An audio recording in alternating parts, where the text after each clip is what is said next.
নমস্কার, আমি সৌমেন পণ্ডিত। ইলেকট্রনিক্স ক্লাসরুমে তোমাদের প্রত্যেকে জানাই স্বাগতম। আজকের প্র্যাকটিক্যাল ক্লাসে ইলেকট্রনিক্স ওয়ার্কশপে যে সমস্ত টুলস এবং ইকুইপমেন্ট সাধারণত ব্যবহার হয়ে থাকে সেগুলো সম্পর্কে আজকের আমি তোমাদেরকে দেখাবো এবং বোঝাবো যে সেগুলোকে কিভাবে ব্যবহার করতে হয়। দেখো, এটা হচ্ছে স্ক্রুড্রাইভার। এই স্ক্রুড্রাইভার দিয়ে আমরা কোনো স্ক্রুকে টাইট করতে অথবা লুজ করতে ব্যবহার করি। এই স্ক্রুড্রাইভার, এটা দেখো, এটা হচ্ছে হ্যান্ডেল। এখানে হ্যান্ডেলটাতে দেখো গ্রিপ করা রয়েছে, মানে খাঁচ কাটা আছে। সেই জন্য আমরা এখানে কি করি, মানে খাঁচ কাটা থাকলে কি সুবিধা হয়, যে হ্যান্ডেলটা ধরতে আমাদের সুবিধা হয়, স্লিপ করে যাবে না। তার পরের পোর্শন রয়েছে শ্যাঙ্ক। এই শ্যাঙ্ক হচ্ছে স্টিলের তৈরি, এবং এই শ্যাঙ্কের তার পরের পোর্শন সেটা হচ্ছে দেখো ব্লেড, এবং ব্লেডের একদম এন্ড যেটা, সেটাকে আমরা বলি টিপস। এই টিপসটা তোমার খুবই খুবই ইম্পর্টেন্ট, কারণ এই টিপসের শেপের ওপর, শেপটা কিন্তু খুবই গুরুত্বপূর্ণ। এখানে আমরা কি করি, যে যে স্ক্রু আমরা খুলবো সেই স্ক্রু তার যে হেডের সঙ্গে এই টিপসটা আমরা সেট করব, অ্যালাইন করব, করে তারপরে আমরা আমরা স্ক্রুকে যদি টাইট দিই তাহলে ক্লকওয়াইজ ঘোরাবো, আর যদি লুজ দিই তাহলে কিন্তু অ্যান্টি ক্লকওয়াইজ ঘোরাবো। এই শ্যাঙ্কের লেন্থ কিন্তু ভ্যারি করে, যে যেই স্ক্রু আমরা টাইট দেবো বা লুজ করব তার শেপের উপর নির্ভর করছে। স্ক্রু সাইজ যদি বেশি হয়ে যায় তাহলে আমার এই শ্যাঙ্কের লেন্থও কিন্তু বাড়বে, অর্থাৎ স্ক্রুড্রাইভারের যে লেন্থ সেই লেন্থটা কিন্তু বেড়ে যাবে। এখানে এইটা দেখো, এইটা হচ্ছে আরেকটা স্ক্রুড্রাইভারের সেট। এখানে যে হেডগুলো তুমি দেখতে পাচ্ছ, দেখো অনেকগুলো হেড এখানে রয়েছে। তো এই হেডগুলো তোমাকে সিলেকশন করতে হবে কার উপরে বেস করে, না যে ধরনের স্ক্রু তুমি খুলছো তার যে হেড, সেই হেডের উপর ডিপেন্ড করে তোমাকে এখান থেকে যে কোনো একটা হেড, এই যে হ্যান্ডেল আছে, এই হ্যান্ডেলের সঙ্গে তোমাকে এখানে ঢোকাতে হবে। ধরো আমি একটা হেড আমি সিলেকশন করলাম, দিয়ে এখানে ঢুকিয়ে দিলাম। এখানে ম্যাগনেটিক প্রপার্টির জন্য এই কিন্তু আটকে গেল। এইবার আমি যে স্ক্রু খুলবো সেই স্ক্রুর সঙ্গে এটাকে প্রথমে সেট করে তারপরে আমি ক্লকওয়াইজ বা অ্যান্টি ক্লকওয়াইজ হচ্ছে ঘোরাবো।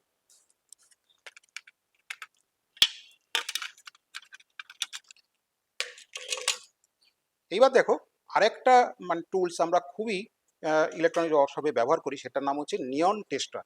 নিয়ন টেস্টার, দেখো নিয়ন টেস্টার দিয়ে আমরা কি কাজে ব্যবহার করব, না লাইভ লাইনের আমরা যে পাওয়ার সকেট দেখি, সেই পাওয়ার সকেটের মধ্যে একটা থাকে ফেজ অর্থাৎ লাইভ লাইন, এবং আরেকটা থাকে নিউট্রাল, এবং আরেকটা থাকে আর্থিং। এখন তোমার ওই পাওয়ার সকেটে লাইভ লাইন চালু আছে কিনা সেটা বোঝার জন্য আমরা কিন্তু এই টেস্টারটা ব্যবহার করব। টেস্টারটা যেটা লাইভ লাইন আমি বলে বুঝছি আর কি, চেক করছি যে লাইভ লাইনের যে পয়েন্টটা, সেখানে আমরা এটাকে ঢুকিয়ে দেবো। ঢুকিয়ে দিয়ে এই যে পোর্শনটা আছে দেখো, এই পোর্শনটাতে এখানে আমাকে টাচ করতে হবে, শক লাগবে না, কোনো ভয় নেই তার জন্যে। আর এই নিয়ন টেস্টারে দেখো এন্ডের এখানে কিন্তু একটা স্ট্রেট তোমার হচ্ছে হেড করে দেওয়া রয়েছে, স্ট্রেট কাট করেছে, যাতে করে আমরা স্ট্রেট টাইপের যে সমস্ত স্ক্রুগুলো সেগুলো আমরা খুলতে পারি। মানে এটা দিয়ে যেমন লাইভ লাইনটা টেস্টও করতে পারবো, পাশাপাশি স্ক্রু আমরা স্ট্রেট টাইপের যেগুলো স্ক্রুগুলো সেগুলো আমরা টাইট বা লুজ দিতেও আমরা মানে পারবো এই নিয়ন টেস্টারের সাহায্যে। এইবার দেখো টুইজার, এটাকে বলা হয় টুইজার। এই টুইজার দিয়ে আমরা কি করি, এই টুইজার দিয়ে আমরা যখন ইলেকট্রনিক্স কোনো কম্পোনেন্টকে সোল্ডারিং করি বা যখন ডিসোল্ডারিং করি, তখন এই কম্পোনেন্টটাকে ধরতে কিন্তু আমাদের এই টুইজারটার কাজে লাগে। তো টুইজার তাহলে আমরা ব্যবহার করব কি কারণে, যে কোনো কম্পোনেন্টকে হোল্ডিং করার জন্য, ধরার জন্য। দেখো এই টুলসটা দেখো, এটা হচ্ছে কম্বিনেশনাল প্লায়ার।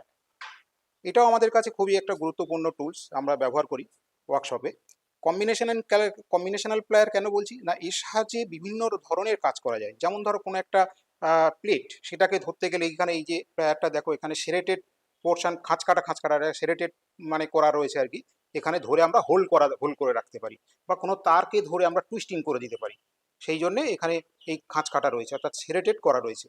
আবার এখানে দেখো এই পোর্শনটায় লক্ষ্য করে দেখো, এই যে এই জায়গাটায় এখানে রাউন্ড করা রয়েছে, সেরেটেড খাঁচ কাটা কিন্তু রাউন্ড। এখানে কি হচ্ছে, কোনো রড টাইপের জিনিস তাকে হোল্ডিং করার জন্য আমরা ব্যবহার করতে পারি। আবার এই ঠিক পোর্শনটাতে এই পিভট যেখানে করা রয়েছে, তার পিভটের এই পোর্শনে দেখো, আবার এখানে আমরা ওয়্যার কাটিং করতে পারি, ওয়্যার কাট করার জন্য ব্যবহার করতে পারি। অর্থাৎ অনেকগুলো অপারেশন এখানে আমরা করতে পারি, সেই জন্য নাম হয়েছে কম্বিনেশনাল প্লায়ার। আর এইটা দেখো পুরো ইনসুলেটেড করা রয়েছে, যাতে করে আমরা যদি কোনো কারণে আমরা যদি কোনো লাইফ লাইনে যদি আমরা কাজ করি, তাহলে কিন্তু আমরা কোনো ইলেকট্রিক্যাল শক আমরা পাবো না। অর্থাৎ লাইভ লাইনে কাজ করা যাতে আমরা করতে পারি, তার জন্য এটাতে এই কভারিং করা রয়েছে, এবং এই কভারটাতে আবার খাঁচ কাটা রয়েছে। অর্থাৎ যাতে করে আমাদের গ্রিপিংয়ের সুবিধা হয়, হাত থেকে যাতে না করে স্লিপ করে চলে যায়। এবার দেখো আরেকটা টুলস, এটার নাম হচ্ছে নোজ প্লায়ার। ওই কম্বিনেশনের প্লায়ারের মতোই কিছুটা দেখতে, কিন্তু এটা লম্বা একটু বেশি এবং সরু টাইপের। ঠিক আছে, এটাকে বলা হয় লং নোজ প্লায়ার। এটা কোন জায়গায় আমরা ব্যবহার করব? কোনো ইলেকট্রনিক সার্কিটে ধরো এমন জায়গা, কোনো কম্পোনেন্টকে খুলে বের করতে হবে, বা ধরো কম্পোনেন্টকে লাগাতে হবে, সোল্ডারিং করতে হবে, তখন সেইখানে অ্যাক্সেস করার খুব জায়গা কম, সেই জায়গাটাই নোজ প্লায়ারকে আমরা ঢুকিয়ে দেবো। কম্বিনেশনের প্লায়ার ওখানে যাবে না, তখন এই নোজ প্লায়ার কাজে লাগবে। ঠিক আছে, এরও দেখো এই যে দুটো জ রয়েছে, এই জ দুটো কিন্তু খাঁজ কাটা রয়েছে এবং সেরেটেড করা রয়েছে যাতে করে স্লিপ করে বেরিয়ে যায়। এইটা দেখো, এই যে টুলসটা, এটার নাম হচ্ছে ডায়াগোনাল কাটিং প্লায়ার এটাকে বলা হয়, বা অনেক সময় সাইড কাটিং প্লায়ারও আমরা বলি। এটা আমরা কোন কাজে ব্যবহার করি আমাদের ইলেকট্রনিক শপে? তো যখন ধরো কোনো কম্পোনেন্ট সোল্ডারিং করার পর সেই এক্সট্রা যে লিডটা, সেইটা যখন আমরা যদি কাটতে চাই, তাহলে কিন্তু এই এই তোমার হচ্ছে এই সাইড কাটিং প্লায়ার, এটা আমরা ব্যবহার করতে পারি। এছাড়া কোনো ধরো কোনো জিআই তার, মানে বা সেটা স্টিলেরও হতে পারে এমন তার, সেটাকেও আমরা কিন্তু মানে স্মল ডায়ামিটারে তার আমরা কাটিং করতে পারি এটা এই সাইড কাটিং প্লায়ারের সাহায্যে। এটা দেখো ওয়্যার কাটিং, এই টুলসটার নাম হচ্ছে ওয়্যার কাটার অ্যান্ড স্টিপার। খুব একটা গুরুত্বপূর্ণ মানে টুলস আমরা ইলেকট্রনিক্স ওয়ার্কশপে ব্যবহার করি। তো এইটা দিয়ে কি করি আমরা, ওয়্যারের যে ওপরে যে পিভিসি কোটিংটা থাকে, মানে কভারটা থাকে, সেই কভারটাকে রিমুভ করার জন্য আমরা এই টুলসটাকে ব্যবহার করি। হুম, এবং শুধু তাই নয়, তারকে কাটতেও ব্যবহার করি। ধরো দুটো কাজ একসঙ্গে করা যায়, ওয়্যার কাটার, এই জন্য নাম হয়েছে ওয়্যার কাটার অ্যান্ড স্টিপার। আমরা এরপরে যখন ওয়ার্কশপে আরও যখন অন্যান্য কাজ করবো আর কি, বা অন্যান্য যে আমরা ভিডিওগুলো এরপরে আমরা তৈরি করব, সেখানে আমরা দেখবো তার কাটার সময় কিভাবে এটাকে ব্যবহার করা হয়। তখন আমরা এটার উপরে তুমি আরো, তোমার কাছে আরো ওই অপারেশনটা ক্লিয়ার হয়ে যাবে, আমরা ওখানে দেখব। অর্থাৎ তাহলে এর সাহায্যে আমরা তারের পিভিসি কভারটা সামন সরাতে পারছি, অর্থাৎ স্ট্রিপিং করতে পারছি, প্লাস তার কাটিংও করতে পারছি। এটার নাম হচ্ছে ক্রিম্পিং টুল। এটার নাম হচ্ছে ক্রিম্পিং টুল। মানে তোমরা দেখেছো যে ক্যাট 5 বা ক্যাট 6 কেবেল, প্রত্যেকের তোমরা তো এখন কম্পিউটারে, অনেকের বাড়িতে কম্পিউটার রয়েছে বাড়িতে, বা অফিসে আমরা দেখি কম্পিউটার, সেই কম্পিউটারগুলো একে অপরের সঙ্গে ল্যানে কানেক্টেড থাকে। সেই ল্যানে কানেক্টেড করার জন্য তার ব্যবহার করা হয়, সেটা ক্যাট 5 বা ক্যাট 6 বা ক্যাট 7 এরকম জাতীয় তার ব্যবহার করা হয়। তো সেই তারের যে টার্মিনেশন যখন আমরা করি, সেখানে আমরা একটা কানেক্টর ব্যবহার করি, সেই RJ45 কানেক্টর। সেই কানেক্টরে যে 8টা তার লাগানো থাকে, দেখো তোমাদেরকে আমি দেখাচ্ছি। এই দেখো, এটা হচ্ছে একটা ক্যাট 5 কেবেল, আর এটা হচ্ছে কানেক্টরটা RJ45 কানেক্টর। এখানে আমরা ওই তারটা যে কানেক্ট করেছি, কোনো কোনো সোল্ডারিং করা হয়নি এখানে, কোনো সোল্ডারলেস একদম। তো সেখানে আমরা কি করি, যে এই কানেক্টরটা আমরা প্রথমে কানেক্টরের ভিতরে এই তারটাকে কেটে তারপরে আমরা ঢুকিয়ে দিয়ে এই যে ক্রিম্পিং টুলের এখানে আমরা প্রেসার দিয়ে আমরা পুরো তারগুলো কানেক্টেড করে দিই। তো এটা হচ্ছে সেই টুল যেখানে আমরা RJ45 কানেক্টরকে ক্লিন করতে পারবো, বা টেলিফোন যে তার RJ11 সেই তারকেও আমরা কিন্তু ক্লিন করতে পারবো। তো এটার নাম হচ্ছে তাহলে ক্রিম্পিং টুল। এরপর হচ্ছে ফাইল। ইলেকট্রনিক্স ওয়ার্কশপে ফাইলেরও কিন্তু দরকার আছে। তো তা কেন, এটা আমরা কোন জায়গায় ব্যবহার করি? তো যেটা যখন আমরা সোল্ডারিং আয়রন ব্যবহার করি, সেই সোল্ডারিং আয়রনের যে টিপসটা, সেই টিপসটা ব্যবহার করতে করতে না নষ্ট হয়ে যায়, ক্ষয়ে যায়। ঠিক আছে, ওটা তো একটা চিজেল শেপের সাধারণত থাকে। তো সেই জায়গাটায় যখন ওই শেপটা যখন ওর খারাপ নষ্ট হয়ে যায়, তখন সেই শেপটাকে আবার আগের মানে সেই চিজেল শেপ নিয়ে আসতে, তখন এই আমরা ফাইল ব্যবহার করি। ফাইল দিয়ে ঘষে ঘষে ওই এবড়ো খেবড়ো যে পোর্শনটা যেটা হয়ে যায়, সেটাকে আবার স্মুথ করি, প্লেন করি আবার। সেই জন্য এই ফাইলটা ব্যবহার করি। ঠিক আছে, এটা যেমন এখানে সিঙ্গেল কাট ফাইল, ডবল কাটও হয়। তো আমাদের এখানে সিঙ্গেল কাট ফাইলই যথেষ্ট। এইটা হচ্ছে ফাইলের এইটুকুটা, এটা হচ্ছে লেন্থ ফাইলের, এই একদম টিপস থেকে আর এইখান থেকে পর্যন্ত, এটা হচ্ছে বলা হয় লেন্থ, এটাকে বলা হয় টং, এবং এখানে হ্যান্ডেল দেওয়া থাকে। হুম, আর এই পোর্শনটাকে বলা হয় হিল। তো এটা হচ্ছে ফাইল হলো। নেক্সট দেখো, ইলেকট্রনিক্স ওয়ার্কশপে খুবই একটা গুরুত্বপূর্ণ মানে টুলস বলা যেতে পারে যে সোল্ডারিং আয়রন। এই সোল্ডারিং আয়রন দিয়ে আমরা কি করি না, যখন কোনো কম্পোনেন্টকে আমরা পিসিবিতে বা ভেরোবোর্ডে যখন সোল্ডারিং করি, তখন সেখানে যে মানে সোল্ডারিং করি কেন না, কানেকশন কনফার্মলি মানে রিজিডলি যাতে কানেক্টেড হয়। তো সেই কানেকশন করার সময় আমরা কি করি, ওখানে সোল্ডার একটু গলিয়ে ওই জায়গাটায় আমরা দিয়ে দিই। এবার সোল্ডার গলে যাওয়ার পর আবার যখন শক্ত হয়ে যায়, তখন ওদের মধ্যে একটা বিরাট বন্ডিং হয়ে যায়, ফলে কানেকশন একদম মানে পার্মানেন্ট কানেকশন হয়ে যায়, তাহলে ওই সোল্ডারটা গলাবো কি করে, মেল্টিং করবো কি করে, তার জন্য আমরা ব্যবহার করছি এই সোল্ডারিং আয়রন। এই সোল্ডারিং আয়রনে বিভিন্ন স্পেসিফিকেশন রয়েছে, যেমন মেনলি দুটো, একটা হচ্ছে অপারেটিং ভোল্টেজ, কোন ভোল্টেজে কাজ করবে, এবং তোমার ওয়াটেজ। এই দুটো খুব ইম্পর্টেন্ট ফ্যাক্টর। যত বেশি ওয়াটেজ হবে তত তাড়াতাড়ি সোল্ডারিং আয়রনটা তার যে টার্গেট যে টেম্পারেচার, সেই টেম্পারেচারে পৌঁছে যাবে। আমাদের এখানে ইলেকট্রনিক্সের কাজ করতে গেলে এই যে সোল্ডারিং আয়রনটা আমরা এখানে ব্যবহার করছি সেটা হচ্ছে 25 ওয়াটের আছে, এবং তোমার 183 থেকে 200 ডিগ্রি টেম্পারেচারের মধ্যে মানে পাওয়ার অন করার পর খুব তাড়াতাড়ি মোটামুটি 15 থেকে 20 সেকেন্ডের মধ্যেই কিন্তু এই টেম্পারেচারে চলে আসে। তো এটা হচ্ছে সোল্ডারিং আয়রন। বেসিক্যালি এখানে হিট জেনারেট করে হিট তৈরি করা হয়, সেই হিট দিয়ে সোল্ডারকে মেল্টিং করা হয়। এটা হচ্ছে 25 ওয়াটের। নেক্সট দেখো, এটা হচ্ছে আরেকটা সোল্ডারিং আয়রন। ওর থেকে যেটা আগে দেখালাম তার থেকে কিন্তু এটা হচ্ছে একটু ছোট দেখাচ্ছে। এটা অ্যাকচুয়ালি লো ওয়াটের, এটা 10 ওয়াটের। তো এটা আমরা কোন জায়গায় ব্যবহার করি, এটাও আমরা খুব ব্যবহার করি, যেখানে এসএমডি কম্পোনেন্ট, অর্থাৎ এখনকার দিনে আমাদের যে সার্কিটগুলো, যে সার্কিটে আমরা যে কম্পোনেন্টগুলো ব্যবহার করি, সেই কম্পোনেন্টগুলো একদম ছোট ছোট কম্পোনেন্ট। তো সেগুলো কিন্তু বেশি হিট বিয়ার করতে পারে না। তো সেই কারণে সেখানে যে সোল্ডারিং আয়রন ব্যবহার করতে হবে সোল্ডার করার সময়, সেটা কিন্তু ওয়াটেজ কম হতে হবে। তার কারণে হঠাৎ করে প্রচুর হিট, যেহেতু বেশি ওয়াটের হলে হিট তাড়াতাড়ি গ্রো করে যাবে এবং কম্পোনেন্টগুলো কিন্তু ড্যামেজ করে দিতে পারে। তো 25 ওয়াট আমরা ব্যবহার করব সেই জায়গাটায়। 25 ওয়াটটা আমরা ব্যবহার করব যেখানে ট্র্যাডিশনাল যে সমস্ত কম্পোনেন্ট, ট্র্যাডিশনাল কম্পোনেন্ট যেগুলো, অর্থাৎ যেগুলো রেজিস্টার, ক্যাপাসিটার, ডায়োড, সেই সমস্ত জায়গায় একটু বেশি হিট লাগে। তাদের যেহেতু কম্পোনেন্টের সাইজ বড়, তাদের যে লিডগুলো তাদের সাইজগুলো বড়, সেই কারণে সেই জায়গায় আমরা বেশি ওয়াটের সোল্ডারিং আয়রন ব্যবহার করব। কিন্তু যেগুলো এসএমডি কম্পোনেন্ট একেবারে ছোট, যেগুলোতে বেশি হিট দেওয়া যাবে না, সেগুলোতে এই 10 ওয়াটের সোল্ডারিং আয়রন আমরা ব্যবহার করব। এরপরে দেখো, এটা হচ্ছে এই যে টুলসটা তুমি দেখতে পাচ্ছ, এই টুলসটা হচ্ছে ডিসোল্ডারিং পাম্প বলা হয় এটাকে। অর্থাৎ সোল্ডারিং করা, ধরো কোনো কম্পোনেন্ট, কোনো একটা ইলেকট্রনিক সার্কিটে কোনো কম্পোনেন্ট খারাপ হয়ে গেল, তাকে রিপ্লেস করতে হবে। তাহলে কি করে রিপ্লেস করবে, তুমি তো টানলে তো আর বেরোবে না, কেননা তো সোল্ডারিং করার ফল সে তো পিসিবির সঙ্গে বা ভেরোবোর্ডের সঙ্গে তো একদম সিকিউরলি কানেক্টেড হয়ে আছে। তো সেক্ষেত্রে আগে তোমাকে কি করতে হবে না, সোল্ডারটাকে মেল্ট করতে হবে, অর্থাৎ সোল্ডারিং আয়রন ব্যবহার করে সোল্ডারটাকে মেল্ট করতে হবে এবং সোল্ডারটাকে তারপরে সরিয়ে ফেলতে হবে। সরিয়ে ফেলার জন্য এই ডিসোল্ডারিং পাম্প ব্যবহার করব। এখানে দেখো, এই ডিসোল্ডারিং পাম্পটা ব্যবহার করা খুবই সহজ। এখানে এই যে এনটাকে প্রেস করো, প্রেস করে এখানে নিয়ে আসো, দেখো একটা সাউন্ড হলো, সেই সাউন্ডে মানে এটা লক হয়ে গেল।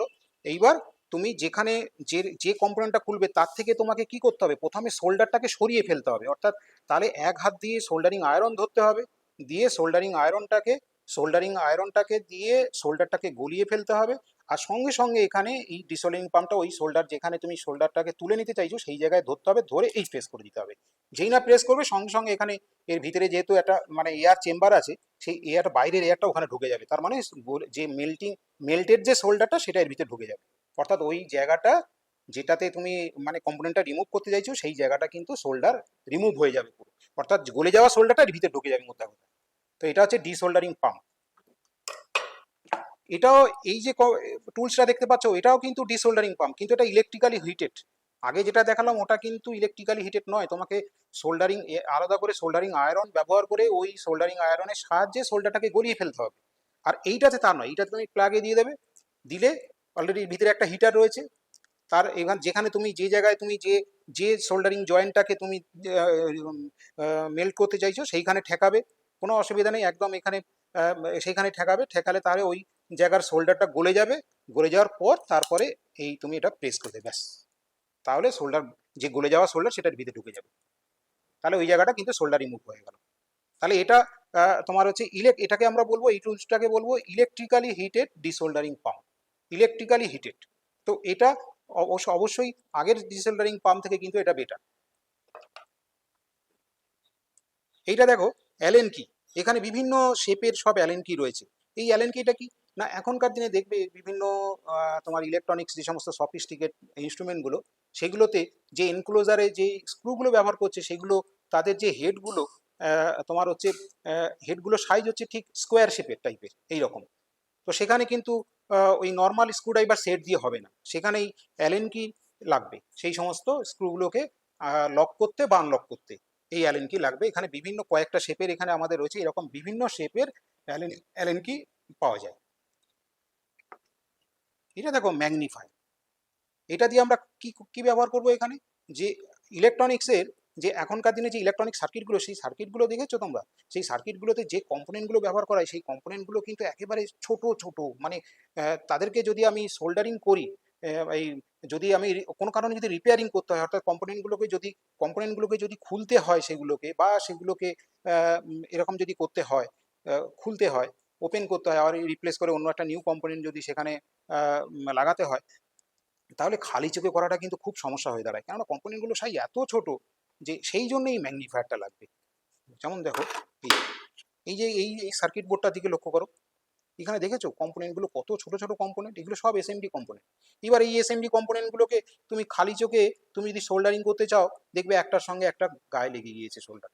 তখন সেই ক্ষেত্রে আইদার সোল্ডারিং করার সময় বা সোল্ডারিং হয়ে যাওয়ার পর ইন্সপেকশন করার সময় এই ম্যাগনিফায়ার দিয়ে তোমাকে দেখে নিতে হবে যে আমি ঠিকঠাক সোল্ডারিং করলাম কি না। ঠিক আছে, সেই জন্যই আমাদের এখানে ম্যাগনিফায়ার দরকার। আচ্ছা, এইবার দেখো এই যে টুলসটা তোমাকে দেখাচ্ছি, যে প্রায় সবাই কম বেশি এর সঙ্গে পরিচিত, সেটা হচ্ছে ডিজিটাল মাল্টিমিটার।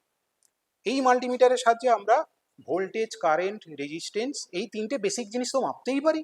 এছাড়া আরও অনেক অন্যান্য কিছু প্যারামিটার, যেমন ধরো লাইনের ফ্রিকোয়েন্সি, তারপরে কন্টিনিউটি, তো এগুলো ট্রানজিস্টারের কারেন্ট গেইন বিটা, এইচএফি যেটাকে আমরা বলি, সেটা মাপতে পারি, টেম্পারেচার মাপতে পারি।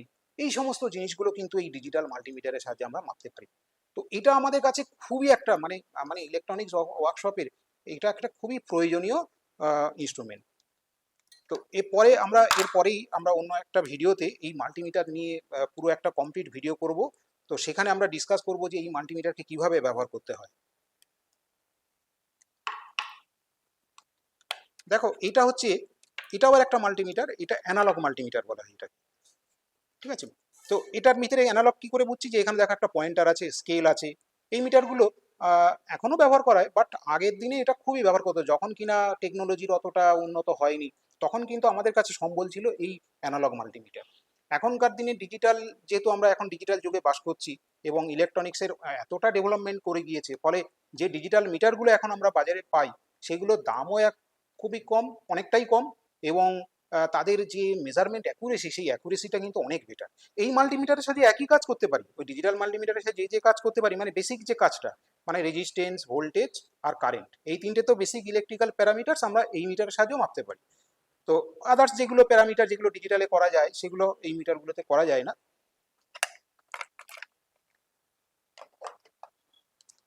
এরপরে দেখো আরেকটা ইনস্ট্রুমেন্ট তোমাদেরকে দেখাচ্ছি, এটা হচ্ছে এসএমডি মাইক্রো সোল্ডারিং স্টেশন। এইটা তো এসএমডি কম্পোনেন্টকে সোল্ডারিং করার জন্যে যে যেটা ইম্পর্টেন্ট সেটা হচ্ছে কি না, মানে টেম্পারেচার কন্ট্রোলটা ভেরি একটা ইম্পর্টেন্ট ফ্যাক্টর। আগে আমি যে দুটো তোমাকে সোল্ডারিং আয়রন দেখাচ্ছিলাম, সেগুলো কিন্তু যে 10 ওয়াটের একটা সোল্ডারিং আয়রন দেখিয়েছেন, 10 ওয়াটের, ওই 10 ওয়াটের সোল্ডারিং আয়রনের মেন অসুবিধাটা কথা না, ওখানে টেম্পারেচার কন্ট্রোল করা যায় না, এটা হচ্ছে মেন সমস্যা। কিন্তু এই স্টেশনের একটা মানে ইম্পর্টেন্ট ফিচার্স কি আছে, যে টেম্পারেচার তুমি এখানে দেখো, টেম্পারেচার অ্যাডজাস্ট করার একটা নব আছে এখানে। এই নবটাতে তুমি যেভাবে সেট করে দেবে টেম্পারেচার, সেই টেম্পারেচারে কিন্তু ওই আয়রন হিটেড হতে থাকবে।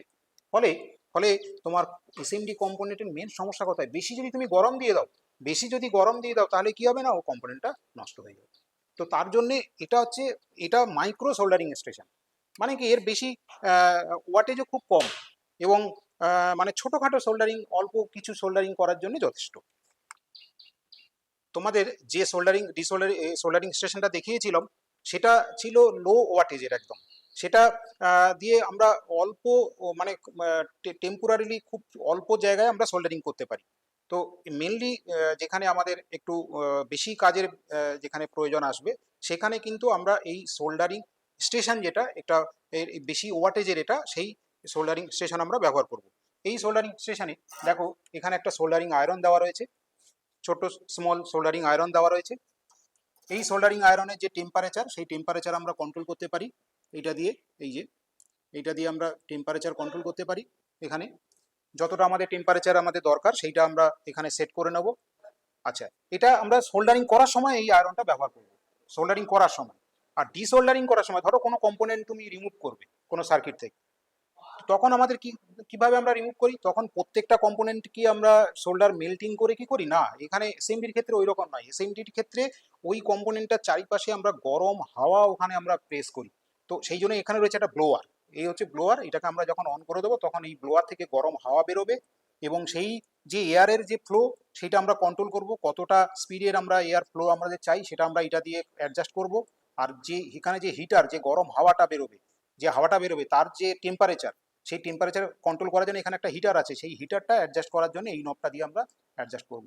করে এখান থেকে যে গরম হাওয়াটা বেরোবে সেই গরম হয় কিন্তু আমরা যে এসএমডি কম্পোনেন্ট যেটা আমরা রিমুভ করতে চাই সেটার সাইড দিয়ে, তার পাশ দিয়ে তার যে পিনগুলো রয়েছে যেখানে আমাদের মেল্টিং করতে হবে শোল্ডারটাকে, সেইখানে আমরা আস্তে আস্তে সেই জায়গাটাকে এরিয়া কভার করে এরকম মুভমেন্ট করতে থাকবো। একসময় ওই শোল্ডারগুলো গলে যাবে, গলে যাওয়ার পর আমরা টুইজার দিয়ে এই কম্পোনেন্টটাকে তুলে নিয়ে চলে আসবো। ঠিক আছে, তো এটা হচ্ছে সোল্ডারিং স্টেশন, যেটা দিয়ে আমরা সোল্ডারিংও করতে পারি আবার ডিসোল্ডারিংও করে ফেলতে পারি। তো আজকের আমি তোমাদেরকে যে বিভিন্ন যে কম্পোনেন্টগুলো যেগুলো কিনা টুলসগুলো যেগুলো আমরা ইলেকট্রনিক্স ওয়ার্কশপে ব্যবহার করি সেগুলো বোঝালাম। যদি তোমাদের কোনো কোনো টুলসের বুঝতে অসুবিধা হয় তাহলে অবশ্যই কমেন্টে জানাবে। আমরা পরবর্তী কোনো ভিডিওতে তাহলে সেই কম্পোনেন্টের উপরে ডিটেলসে ভিডিও করে আমরা তোমাদেরকে দেওয়ার চেষ্টা করব। Thank you.